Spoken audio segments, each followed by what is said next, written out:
Bolehkah kita sebagai seorang muslim datang ke tempat ibadah Nasrani gereja atau gereja untuk melayat keluarga yang meninggal atau untuk menghadiri acara pernikahan ritual dalam agama dan kepercayaan mereka, Yahudi dan Kristen? Saya jelaskan dulu begini Bapak Ibu sekalian. Kita punya syariat yang mengatur ya. Apapun yang berhubungan dengan kebaikan, sebenarnya agama Islam perintahkan. Tapi Islam punya batasan-batasan. Misal gini, boleh nggak saya berbakti dengan ibu ayah saya yang Nasrani atau Yahudi? Atau Hindu atau Buddha? Atau ateis? Boleh nggak saya berbakti pada kedua orang tua saya? Jawabannya bukan cuma boleh, harus. Bakti. Tetap harus berbakti pada kedua orang tua. Santun sama mereka, penuhi kebutuhannya, mendoakan supaya dapat hidayah. Memang begitu Allah suruh. Ya? Boleh nggak saya silaturahim dengan keluarga saya non-muslim? Boleh. Mana dianjurkan? Datang kalau diundang, ya. Kalau dia lagi sakit, kita jenguk, dia lagi butuh, kita bantu. Kata Nabi SAW, khairun nasi anfa'um linnas. Orang muslim yang paling baik, orang muslim yang paling banyak manfaatnya bagi manusia yang lain, gitu kan? Itu jadi dibolehkan. Boleh nggak saya berteman sama non-muslim? Boleh nggak saya berbisnis, partner bisnis sama orang muslim? Boleh semuanya, tidak ada larangan. Cuman ada poin yang diingatkan. Kecuali dalam ibadah mereka. Itu penting, dalam ibadah. Jadi kalau ibadah misalnya, teman-teman kita minta, ayo kita nyumbang, sebarin Injil, sumbang duit. Memang kita nggak ikut di situ. Karena memang itu ritual mereka. Jangan ikut-ikutan dalam ritual. Khusus dalam ritual, Allah bilang, lakum dinukum waliyadin.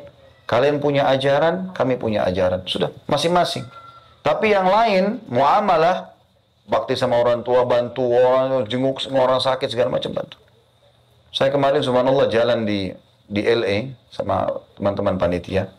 Terus ada rupanya orang-orang miskin ya, orang non-muslim minta-minta. Tadinya dia nggak mau kasih. Saya bilang, kenapa nggak dikasih, akhi? Orang minta-minta, ya harus dikasih. Walaupun orang non-muslim, kasih mereka.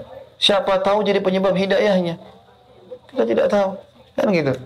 Bantu. Dan tidak ada salahnya kalau kita bantu. Ini saya sarankan jemaah saya di Indonesia ya. Kalau Bapak Ibu misalnya lihat orang miskin nih. Supaya kantong sedekahnya selalu ada, ambil alamatnya, tahu di mana, apa pekerja. Apa yang dia butuhkan, penuhi. Siapa tahu dengan begitu dia jadi bisa kita titipin buku agama, kita bisa jadi penyebab hidayahnya. Ya, kan? Karena hidayah dibutuhkan bagi orang yang belum mendapatkannya. Kalau orang sudah dapat hidayah, dia nggak perlu, kan gitu. Artinya memang dia butuh petunjuk. Maka harusnya kita bantu. Walaupun orang non-muslim, yang penting jangan bantu ibadahnya. Itu saja. Jangan sebarin Injil, jangan bantu gereja. Itu nggak boleh.